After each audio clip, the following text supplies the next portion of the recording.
ओम शांति। 24 मई 2024। बाबा के महावाक्य। मीठे बच्चे, देही अभिमानी बाप तुम्हें देही अभिमानी भाव का पाठ पढ़ाते हैं। तुम्हारा पुरुषार्थ है देह अभिमान को छोड़ना। प्रश्न: देह अभिमानी बनने से कौन सी पहली बीमारी उत्पन्न होती है? उत्तर: नाम रूप की। यह बीमारी ही विकारी बना देती है।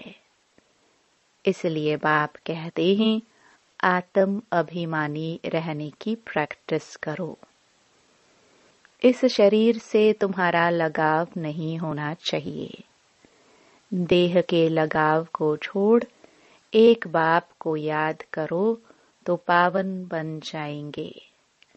बाप तुम्हें जीवन बंध से जीवन मुक्त बनने की युक्ति बताते हैं। यही पढ़ाई है। ओम शांति। रूहानी बाप कह रहे हैं कि आत्म अभिमानी अथवा देही अभिमानी होकर बैठना है। किसको याद करना है? बाप को। सिवाय बाप के और कोई को याद नहीं करना है। जब बाप से बेहद का वर्षा मिलता है तो उनको याद करना है। बेहद का बाप आकर समझाते हैं, देही अभिमानी भव, आत्म अभिमानी भव। देह अभिमान को छोड़ते जाओ। आधा कल्प तुम देह अभिमानी होकर रहे हो, फिर आधा कल्प देही अभिमानी होकर रहना है। सतयुग त्रेता में तुम आत्म अभिमानी थे। वहां मालूम रहता है कि हम आत्मा है। अब यह शरीर बूढ़ा हुआ, इसको अब छोड़ते हैं। यह चेंज करना है। सर्प का मिसाल। तुम भी पुराना शरीर छोड़कर दूसरे शरीर में प्रवेश करते हो, इसलिए तुमको अभी आत्म अभिमानी बनना है। कौन बनाते हैं? बाप, जो सदैव आत्म अभिमानी है। वह कभी देह अभिमानी बनते नहीं। भल एक बार आते हैं तो भी देह अभिमानी नहीं बनते, क्योंकि यह शरीर तो पराये लोन पर लिया हुआ है। इस शरीर से उनका लगाव नहीं रहता। लोन लेने वाले का लगाव नहीं रहता। जानते हैं यह तो शरीर छोड़ना है। बाप समझाते हैं, मैं ही आकर तुम बच्चों को पावन बनाता हूँ। तुम सतो प्रधान थे, सो फिर तमो प्रधान बने हो। अब फिर पावन बनने के लिए तुमको अपने साथ योग सिखलाता हूँ। योग अक्षर न कह, याद अक्षर कहना ठीक है। याद सिखलाता हूँ। बच्चे बाप को याद करते हैं। अभी तुमको भी बाप को याद करना है। आत्मा ही याद करती है। जब रावण राज्य शुरू होता है तो तुम बच्चे देह अभिमानी बन पड़ते हो। फिर बाप आकर आत्म अभिमानी बनाते हैं। देह अभिमानी बनने से नाम रूप में फंस पड़ते हैं। विकारी बन जाते हो। नहीं तो तुम सब निर्विकारी थे। फिर पुनर्जन्म लेते लेते विकारी बन जाते हो। ज्ञान किसको, भक्ति किसको कहा जाता है, यह तो बाप ने ही समझाया है। भक्ति शुरू होती है द्वापर से, जबकि 5 विकारी रूपी रावण की स्थापना होती है। भारत में ही राम राज्य और रावण राज्य कहा जाता है, परंतु यह नहीं जानते कि कितना समय राम राज्य और कितना समय रावण राज्य चलता है। इस समय सभी तमो प्रधान पत्थर बुद्धि है, पैदा ही भ्रष्टाचार से होते हैं। इसलिए इसको विशियस वर्ल्ड कहा जाता है। नई दुनिया और पुरानी दुनिया में रात दिन का फर्क है। नई दुनिया में सिर्फ भारत ही था। भारत जैसा पवित्र खंड कोई बन न सके। फिर भारत जैसा अपवित्र भी कोई नहीं बनता। जो पवित्र वही फिर अपवित्र बनता है, फिर पवित्र बनता है। तुम जानते हो देवी देवताएं पवित्र थे, फिर पुनर्जन्म लेते लेते अपवित्र बन गए हैं। सबसे जास्ती जन्म भी यही लेते हैं। बाप समझाते हैं, मैं बहुत जन्मों के अंत के जन्म के भी अंत में आता हूँ। यह पहला नंबर ही 84 जन्म पूरे कर वानप्रस्थ में आता है, तब मैं प्रवेश करता हूँ। त्रिमूर्ति ब्रह्मा विष्णु शंकर भी है, परंतु किसको मालूम नहीं है, क्योंकि तमो प्रधान है ना। किसकी बायोग्राफी का किसी मनुष्य मात्र को पता नहीं है। पूजा करते हैं, परंतु सब है अंधश्रद्धा। भक्ति को कहा जाता है ब्राह्मणों की रात। सत्युग त्रेता है ब्राह्मणों का दिन। अब ब्रह्मा प्रजापिता है तो जरूर बच्चे भी होंगे ना। यह भी समझाया है ब्राह्मणों का कुल होता है, डायनास्टी नहीं। ब्राह्मण है छोटी, छोटी भी देखने में आती है। फिर ऊंचते ऊंच पढ़ाने वाला है परम पिता परमात्मा शिव। उनका नाम एक ही है, परंतु भक्ति मार्ग में अतः नाम लगा दिए हैं। भक्ति मार्ग में चहचटा भपका बहुत हो जाता है। कितने चित्र, कितने मंदिर, यज्ञ, तप, दान, पुण्य आदि करते हैं। कहते हैं भक्ति से फिर भगवान मिलता है। किसको मिलता है? जो पहले पहले आते हैं वही पहले पहले भक्ति शुरू करते हैं। जो ब्राह्मण सो देवता बनते हैं, वही यथा राजा रानी तथा प्रजा। सर्वगुण संपन्न, 16 कला संपूर्ण, संपूर्ण निर्विकारी, अहिंसा परमो देवी देवता धर्म था। भारत में एक आदि सनातन देवी देवता धर्म था। तब अथाह धन था। बाप याद दिलाते हैं, पहले पहले तुम देवी देवता धर्म वाले ही 84 जन्म लेते हो, सब नहीं लेते। है सिर्फ 84 जन्म। वह फिर कह देते 84 लाख जन्म। कल्प की आयु भी लाखों वर्ष कह दी है। बाप कहते हैं यह है 5000 वर्ष का ड्रामा। तो यह हुआ ज्ञान। ज्ञान सागर एक ही शिव बाबा गाया जाता है। वह है हद के बाप, यह है बेहद का बाबा। हद के बाबाओं के होते हुए भी बेहद के बाप को याद करते हैं, जबकि दुखी होते हैं। पुनर्जन्म लेते लेते दुनिया पुरानी तमो प्रधान बन जाती है। तब फिर बाप आते हैं। सेकंड में जीवन मुक्ति मिलती है। किससे? बेहद के बाप से। तो जरूर जीवन बंध में है, पतित हैं, फिर पावन बनना है। यह तो सेकंड की बात है। ज्ञान एक सेकंड का है, क्योंकि पढ़ाई तो तुम बहुत पढ़ते हो। वह सब मनुष्य मनुष्य को पढ़ाते हैं। पढ़ती तो आत्मा ही है, परंतु देह अभिमान के कारण अपने को आत्मा भूलकर कह देते हैं हम फलाना मिनिस्टर है, यह है, वास्तव में है आत्मा। आत्मा मिस्टर मिसेस के तन से पार्ट बजाती है, यह भूल जाते हैं। नहीं तो आत्मा ही शरीर से पार्ट बजाती है। कोई क्या बनते हैं। बाप समझाते हैं, अभी यह पुरानी दुनिया बदल नई बनती है। वर्ल्ड की हिस्ट्री ज्योग्राफी जरूर रिपीट होती है। नई दुनिया है सतो प्रधान। घर भी पहले नया होते हैं तो कहेंगे सतो प्रधान, फिर पुराना जर्जरीभूत तमो प्रधान होता है।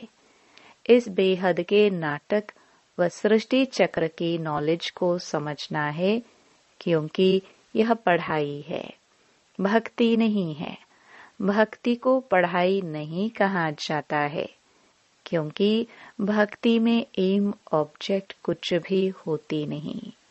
जन्म जन्मांतर वेद शास्त्र आदि पढ़ते रहो। यहाँ तो दुनिया को बदलना है। सतयुग त्रेता में भक्ति नहीं, भक्ति शुरू होती है द्वापर से। तो यह बाप रूहानी बच्चों को बैठ समझाते हैं। इसको कहा जाता है रूहानी नॉलेज अथवा रूहानी ज्ञान। रूहानी नॉलेज कौन सिखलाएगा? सुप्रीम रूह यानी परम पिता ही सिखलाएगा। वह तो सभी का है ना। लौकिक बाप को कभी परम पिता नहीं कहेंगे, पारलौकिक को परम पिता कहा जाता है। वह है परम धाम में रहने वाले। बाप को याद भी ऐसे करते हैं, हे गॉड, हे ईश्वर। वास्तव में उनका नाम है एक, परंतु भक्ति में अनेक नाम दे दिए हैं। भक्ति का फैलाव बहुत है। वह सब है मनुष्य मत। अब मनुष्यों को चाहिए ईश्वरीय मत। ईश्वरीय मत श्रीमत। श्री श्री 108 की तो माला बनती है ना। यह प्रवृत्ति मार्ग की माला बनती है। फिर पुनर्जन्म लेते लेते सीढ़ी उतरते इनसॉल्वेंट बन जाते हो। बुद्धि इनसॉल्वेंट बन जाती है तो मनुष्य दिवाला मारते हैं। जो 100% सॉल्वेंट थे वो इस समय इनसॉल्वेंट है। बुद्धि को ताला लगा हुआ है। वह लॉक किसने लगाया? गॉडरेज का ताला लग जाता है। भारत जितना नंबर 1 में था उतना और कोई खंड नहीं। भारत की बहुत महिमा है। भारत सब धर्म वालों को बहुत बड़े ते बड़ा तीर्थ है। परंतु ड्रामानुसार गीता को खंडन कर दिया है। भारत और सारी दुनिया की भूल है। भारत में ही गीता को खंडन किया है। जिस गीता के ज्ञान से बाप नई दुनिया बनाते हैं और सर्व की सद्गति करते हैं। भारत सबसे ऊंच और बहुत धनवान खंड था, जो अभी फिर से बन रहा है। यह उल्टा झाड़ है। इनका बीज ऊपर में है। उसको वृक्षपति कहा जाता है। बृहस्पति की दशा बैठती है ना। बाप समझाते हैं, मैं वृक्षपति आता हूँ तो भारत पर बृहस्पति की दशा बैठती है।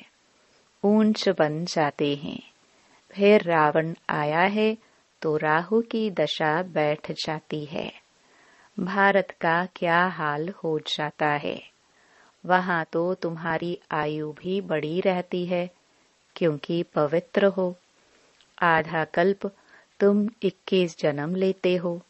बाकी आधा कल्प में भोगी बनने से आयु भी छोटी हो जाती है, तो फिर तुम 63 जन्म लेते हो। अभी बाप समझाते हैं, सतो प्रधान बनना है, इसलिए मामेकम याद करो। सब धर्म वाले इस समय तमो प्रधान है। तुम सभी को यह ज्ञान दे सकते हो। आत्माओं का बाप तो एक ही है, सब ब्रदर्स हैं, क्योंकि हम आत्माएं एक बाप के बच्चे हैं। भल कहते भी हैं हिंदू मुसलमान भाई भाई हैं, परंतु अर्थ नहीं जानते हैं। आत्मा कहती राइट है, सब ब्रदर्स का बाप एक है। वर्षा देना ही है बड़े बाबा को, वह आते भी भारत में हैं। शिव जयंती मनाते हैं, परंतु वह कब आया था यह किसको भी पता नहीं है। तुम्हारी युद्ध है 5 विकारों से। काम तो तुम्हारा नंबर 1 दुश्मन है। रावण को जलाते हैं, परंतु वह है कौन, क्यों जलाते हैं, कुछ नहीं जानते। द्वापर से लेकर तुम नीचे उतरते इस समय पतित बन गए हो। एक तरफ शिव बाबा को याद कर पूजते हैं, दूसरे तरफ फिर कहते हैं कि वह सर्वव्यापी है। जिसने तुमको विश्व का मालिक बनाया, उनको तुम माया के चक्कर में आकर गाली देते हो। बाप कहते हैं, मीठे बच्चों, तुम मुझे अनगिनत जन्मों में ले गए हो, मुझे कण कण में कह दिया है। यह भी ड्रामा बना हुआ है। बेहद के बाप की ग्लानि करते कितनी पापात्माएं बन गए हैं। रावण राज्य है ना, यह भी तुम जानते हो। इस समय सब भक्तियां है। सबकी सद्गति करने वाला कौन है? सचखंड स्थापन करने वाला सबका बाबा है। रावण को बाबा नहीं कहा जाता है। 5 विकार हर एक में हैं। विकार से पैदा होते हैं, इसलिए भ्रष्टाचारी कहा जाता है। देवताओं को कहा जाता है संपूर्ण निर्विकारी। अभी हैं संपूर्ण विकारी। देवताएं जो पूज्य हैं, वही फिर पुजारी बनते हैं। वह कह देते हैं आत्मा सो परमात्मा। बाप कहते हैं ये भूल है। पहले पहले तो अपने को आत्मा निश्चय करना है। हम आत्मा इस समय ब्राह्मण कुल के हैं, फिर देवता कुल में जाते हैं। यह ब्राह्मण कुल है सर्वोत्तम कुल। ब्राह्मणों की डिनास्टी नहीं है, छोटी है ब्राह्मणों की। तुम ब्राह्मण हो ना। सबसे ऊपर में है शिव बाबा। भारत में विराट रूप बनाते हैं, परंतु उसमें न ब्राह्मणों की चोटी है, न चोटियों ब्राह्मणों का बाप है।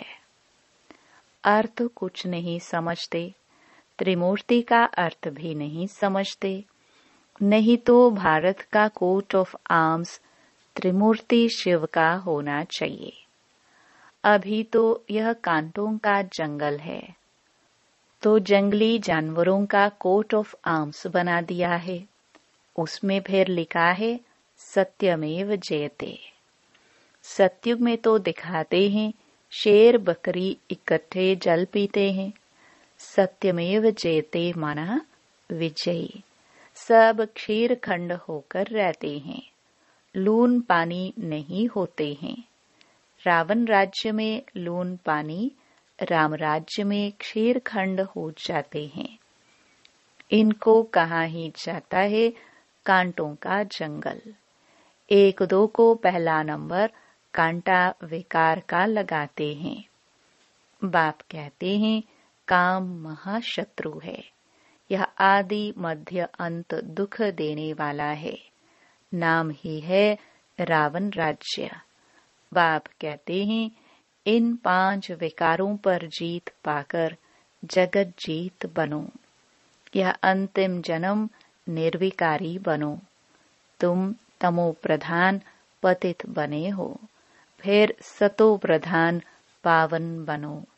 गंगा कोई पतित पावनी नहीं है। शरीर का मैल तो घर में भी पानी से उतार सकते हो। आत्मा तो साफ नहीं हो सकती।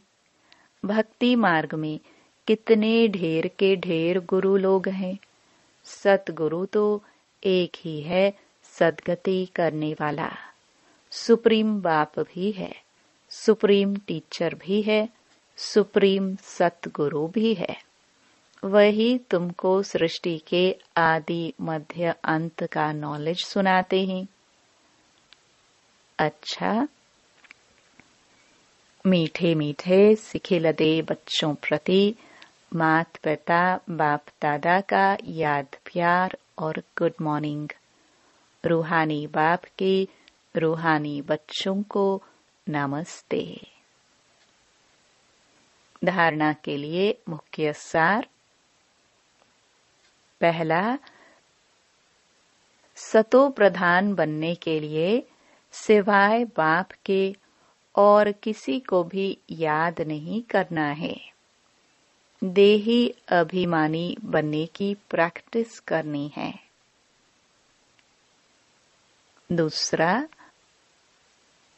सबसे क्षीरखंड होकर रहना है। इस अंतिम जन्म में विकारों पर विजय प्राप्त कर जगत जीत बनना है। वरदान, बाप की छत्र छाया में सदा मौज का अनुभव करने और कराने वाली विशेष आत्मा भव। जहाँ बाप की छत्र छाया है वहाँ सदा माया से सेफ हैं। छत्र छाया के अंदर माया आ नहीं सकती। मेहनत से स्वतः दूर हो जाएंगे, मौज में रहेंगे, क्योंकि मेहनत मौज का अनुभव करने नहीं देती। छत्र छाया में रहने वाली ऐसी विशेष आत्माएं ऊंची पढ़ाई पढ़ते हुए भी मौज में रहती है, क्योंकि उन्हें निश्चय है कि हम कल्प कल्प के विजयी है, पास हुए पड़े हैं। तो सदा मौज में रहो और दूसरों को मौज में रहने का संदेश देते रहो। यही सेवा है। स्लोगन, जो ड्रामा के राज को नहीं जानता है वही नाराज होता है। ओम शांति।